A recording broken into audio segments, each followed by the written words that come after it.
Hello students, welcome back to the channel Connect to Commerce. और आज मैं यहाँ आया हूँ केटर करने क्लास 12th के स्टूडेंट्स को।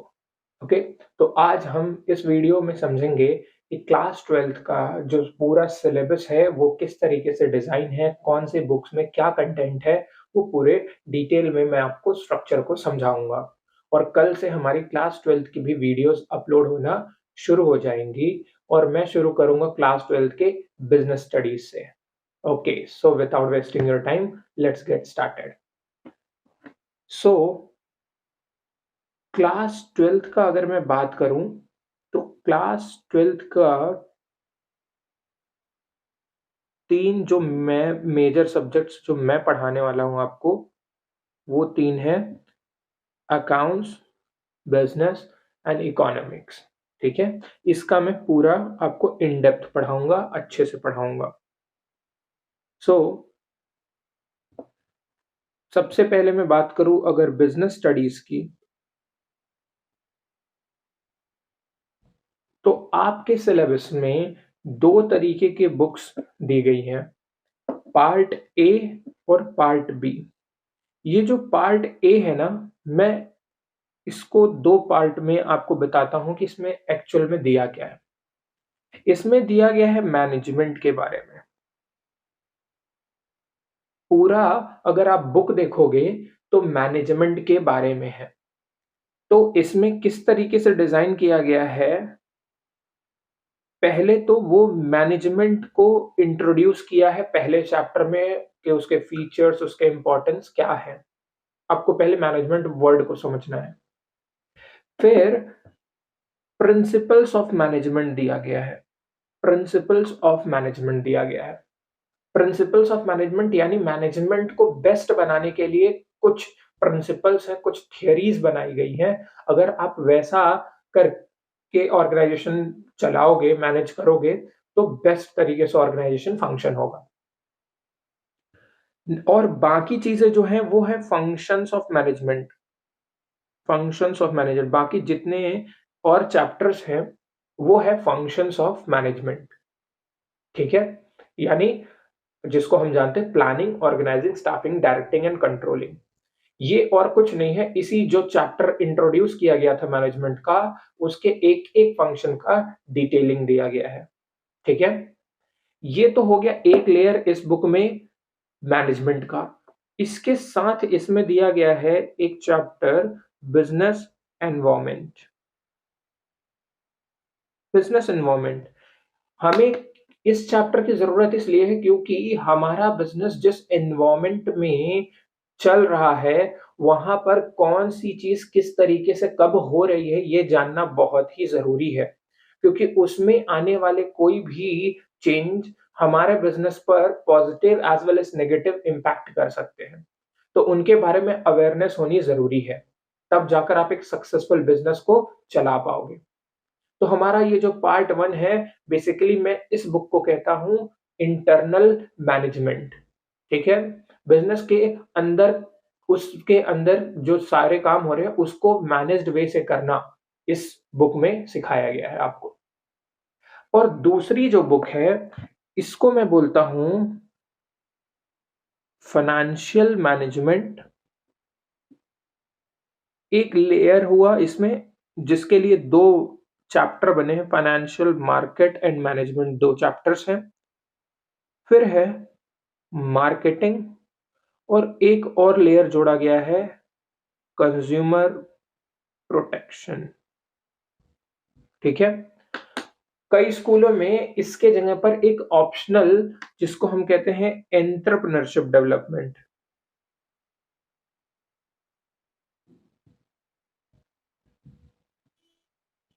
एंटरप्रेन्योरशिप डेवलपमेंट कई स्कूलों में ऑप्शनल ये दोनों चैप्टर्स हैं, तो इनमें से कोई एक उठाकर पढ़ाया जाता है। ठीक है, तो मैं यहाँ पर जो मेन मैं लेकर चलूंगा वो है कंज्यूमर प्रोटेक्शन। ओके, हाँ, अगर आपके रिकमेंडेशन होगी, आपको नीड होगी, आप स्कूल में अगर एंटरप्रेन्योरशिप डेवलपमेंट होगा तो मैं आपके रिकमेंडेशन पे उसको भी बता सकता हूँ आपको। अच्छा, तो फाइनेंशियल मैनेजमेंट, अब कहने का मतलब क्या हुआ, आप बिज़नेस तो चलाने वाले हो बट बिज़नेस के लिए कुछ आपको फंड की ज़रूरत होगी, तो वो फंड कहाँ-कहाँ से आपको मिल सकता है, कहाँ से कब लेना बेस्ट होगा वो भी आपको जानना है और कमाने के बाद या किसी चीज़ में आपको पैसा लगाना है, तो लगाते वक़्त किस तरीके से क्या चीज़ें सोच कर लगाएँ ताकि उस कम से कम लगाए हुए पैसे में ज़्यादा से ज़्यादा रिटर्न जनरेट कर पाएँ, ठीक है? तो ये सारे अवेयरनेस आपको होनी ज़रूरी है। पैसे की मैनेजमेंट कैसे करनी है, ये जानने के लिए ये 2 चैप्टर्स हैं। नेक्स्ट है मार्केटिंग। आपके सामान यानी कहने का मतलब बनाने के बाद, चलाने के बाद सबसे ज़्यादा ज़रूरी चीज़ है जो आपको अल्टीमेटली आपका रेवेन्यू इंक्रीज़ करके, प्रॉफिट इंक्रीज़ करके देगा, वो है मार्केटिंग। तो अगर आप मार्केटिंग को बेस्ट तरीके से सीखोगे, तभी आप अपने ऑर्गनाइज़ेशंस में प्रॉफिट अर्न कर पाओगे। तो इसलिए ये चैप्टर दिया गया है। इसमें हर वो नॉलेज, हर वो थियरीज़ हम सीखेंगे, जिससे हम अपना सेल्स या कह लो अपनी गुड्स और सर्विसेज़ टर्नओवर को इंक्रीज़ कर सकें, अपने बिज़नेस को एक्सपैंड कर सकें। ओके? नेक्स्ट है इसके बाद एंटरप्रेन्योरशिप डेवलपमेंट। एंटरप्रेन्योरशिप डेवलपमेंट में क्या दिया गया है? यहाँ पर sorry consumer protection. Consumer protection chapter में ये एक एडिशनल चैप्टर दिया गया है कि बीइंग अ कंज्यूमर, एक कंज्यूमर को क्या-क्या चीज़ें जाननी है। अगर मैं ये बात बोलूँ तो पूरी चीज़ अभी तक जो हमने देखी वो बिज़नेसमैन के प्रोस्पेक्ट से था, लेकिन ये आखिरी चैप्टर जो हमें दिया गया है, ये एक कंज्यूमर के प्रोस्पेक्ट से दिया गया है, बट दिया गया है बिज़नेसमैन के लिए कि कंज़्यूमर के पास क्या-क्या राइट्स हैं या कंज़्यूमर के पास क्या-क्या चीज़ों का बेनिफिट है, वो चीज़ आपको पहले से पता होनी चाहिए ताकि आप जब अपने कंज़्यूमर से डील करो, तो आपको भी ये नॉलेज हो कि कंज़्यूमर किन-किन जगह पर आपको बोल सकता है, अपनी अथॉरिटीज़ दिखा सकता है या कौन-सी चीज़ों में आप कंज़्यूमर की बातों को सुनोगे या नज़रअंदाज करोगे या किस तरीके से कंज़्यूमर को डील करोगे, इसके लिए आपको कंज़्यूमर वाला भी नॉलेज होना चाहिए, ठीक है? इससे ही आप बेस्ट कंज़्यूमर से अपने रिलेशंस बिल्ड कर पाओगे। तो ये सारे चैप्टर दिए गए हैं और ये जो एंटरप्रेन्योरशिप डेवलपमेंट है, क्योंकि आजकल हमारी इंडिया एंटरप्रेन्योरशिप के लेवल में बहुत ऊपर जा रही है और ये बहुत अच्छी चीज़ है। इसके लिए एक बहुत अच्छा शो लॉन्च किया गया दैट वाज़ शार्क टैंक। ठीक है? हमारे इंडिया में ऐसा शो इससे पहले नहीं था। ये शार्क टैंक जो है एंटरप्रेन्योरशिप क्वालिटी को डेवलप करने के लिए एक बहुत अच्छा ज़रिया है। ठीक है? बहुत सारे स्टार्टअप्स शुरू हो रहे हैं। ठीक है? तो ये ओवरऑल मैंने आपको बताया बिज़नेस स्टडीज़ के पार्ट ए और पार्ट बी की कहानी। ओके? सो ये मैं एरो यहाँ से यहाँ कर देता हूँ, बी ये पार्ट बी का था, ठीक है? तो पार्ट ए में क्या है? मैनेजमेंट के बारे में, पार्ट बी में है फाइनेंस वाले मैनेजमेंट का, मार्केटिंग, कंज्यूमर प्रोटेक्शन और एंटरप्रेन्योरशिप डेवलपमेंट के बारे में दिया है। तो ये था आपका बिज़नेस का पूरा-पूरा स्ट्रक्चर। अब बात करते हैं अकाउंटेंसी की, ठीक है? अब बात करते हैं अकाउंटेंसी की। अकाउंटेंसी क्या है भई? अकाउंटेंसी में आपको 3 चीज़ों को दिया गया है, पार्ट ए, बी एंड सी। अब पार्ट ए, बी एंड सी पहले तो आपने क्लास 11th में जो भी पढ़ रखा, वो आपने एक फॉर्म ऑफ बिज़नेस को पढ़ा था that was sole proprietor business. वहाँ पर जो भी टिल फाइनल अकाउंट्स आपने किया, वो सोल प्रोप्राइटर बिज़नेस के प्रोस्पेक्ट से किया। बट आप क्लास 11th में बिज़नेस स्टडीज़ में पढ़े हो कितने फॉर्म्स ऑफ ऑर्गनाइज़ेशन हैं।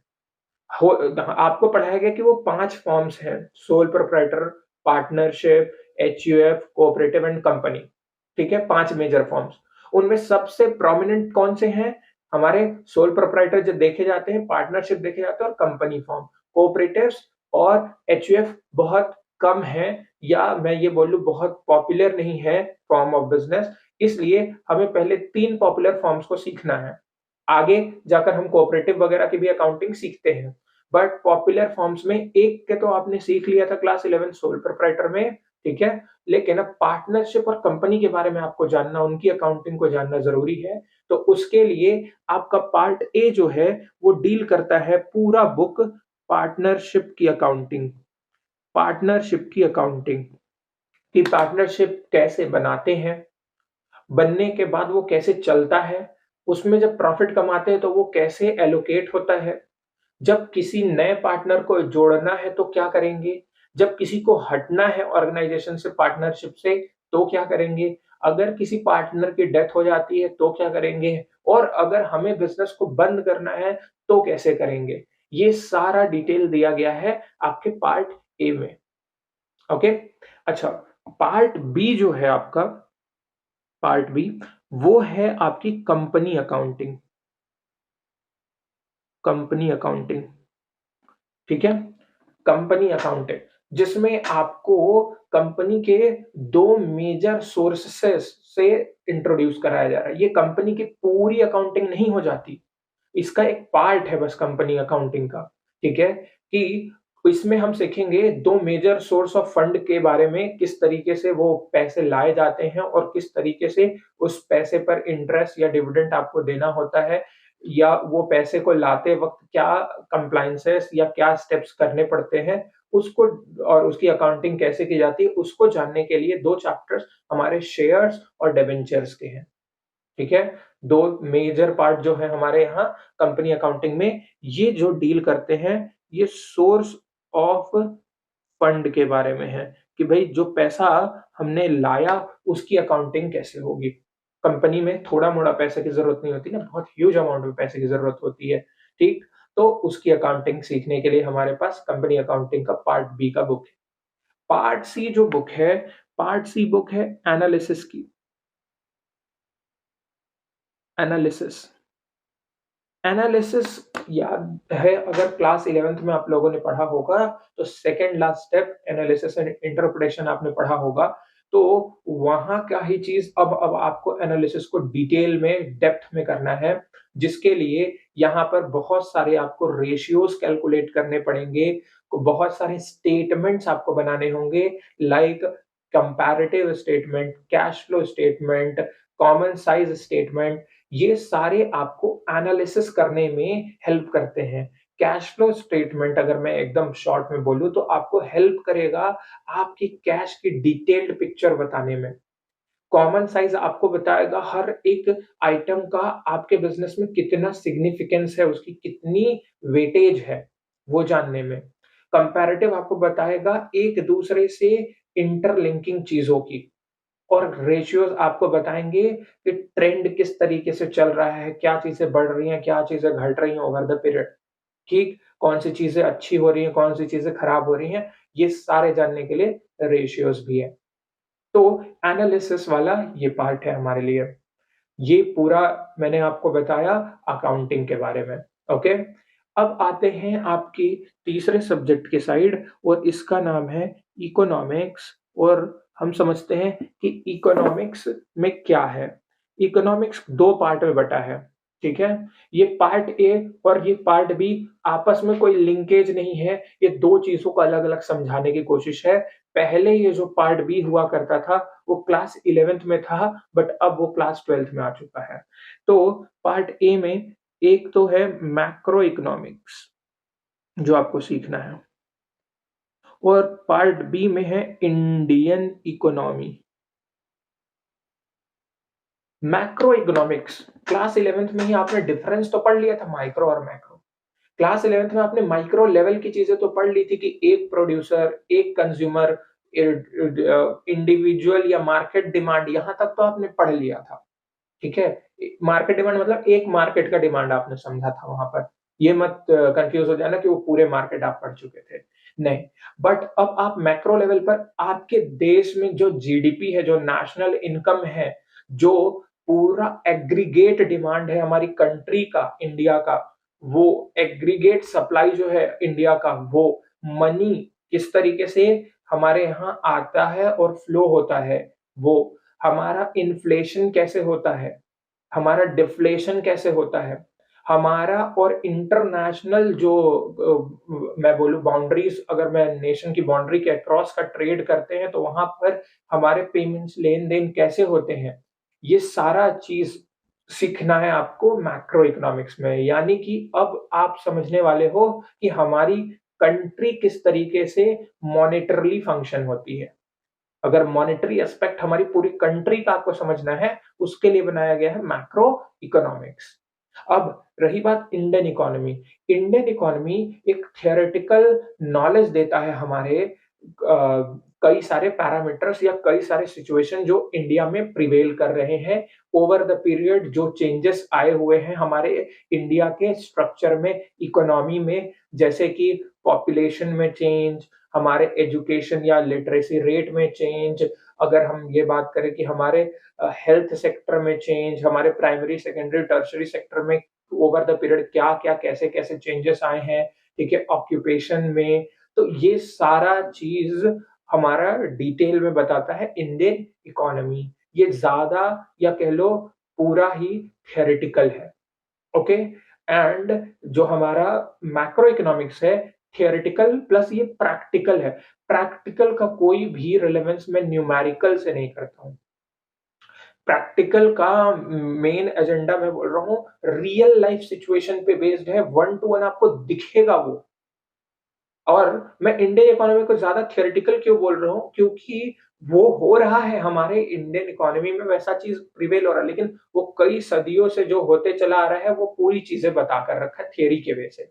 बट मैक्रो इकोनॉमिक्स में एट करंट स्टेटस चीज़ें जैसे हो रही हैं ना, वो सारी प्रैक्टिकल चीज़ों को आप एनालाइज़ करोगे कि हाँ, ये कुछ ऐसा ही हो रहा है हमारी इकोनॉमी में, ठीक है? तो मैं उस वे से प्रैक्टिकल बोल रहा हूँ। न्यूमेरिकल इसमें बहुत कम है, बहुत ज़्यादा न्यूमेरिकल नहीं है, थोड़ा न्यूमेरिकल भी है, ठीक है? बट ये ज़्यादा आपको फ़ील होगा कि ये आप वन टू वन कनेक्ट कर पाओगे अपने डे टू डे लाइफ़ में। तो ये रहा टोटल कोर्स स्ट्रक्चर हमारे क्लास 12th के तीनों सब्जेक्ट का, ओके? चलो, तो मिलते हैं नेक्स्ट वीडियो में और हम शुरू करेंगे क्लास 12th के बिज़नेस स्टडीज़ से। Okay, thank